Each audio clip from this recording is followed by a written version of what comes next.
In Iga case, her parents, her father was most important figure, and we have to keep in mind that he was Olympic rower, so he knew sports a lot. So he was always really helpful. He had to learn a lot of stuff, and he had to learn how to behave around Iga.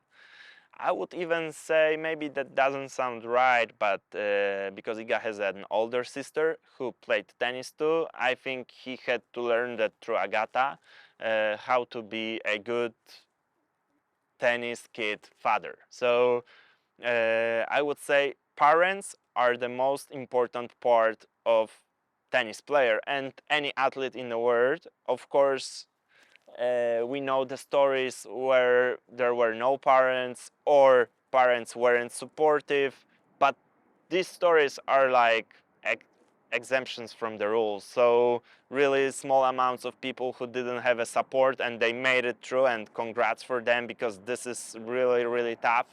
But if you have good surroundings and there are people who are supporting you, it's way easier to achieve great things. So in case of Iga, I would say I loved how Tomek, father of Iga, was always talking about uh, losing, because I actually loved it. Iga didn't lose too much in her life, and she didn't lose too many matches.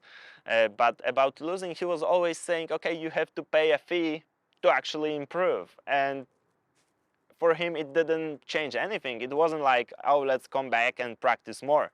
Oh, let's come back and finish the career. It was always, okay, come back and do your work.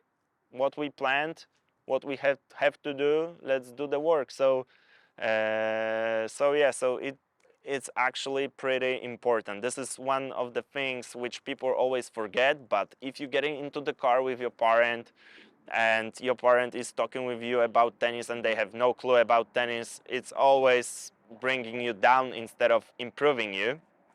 So so this is really like, people should be aware that parents have a role, and their role is the most important role, but they're not coaches. And our job as coaches is to actually guide them what they should do, that they should be a support, doesn't matter what happened, because the bad cop is on the court. We are telling their kids what to do, and we are not a family, and we are like executing stuff which probably normal people wouldn't do. So they have to have a support. They have to feel, let's call it, a lot of love, and they have to be happy in life. So this is really important.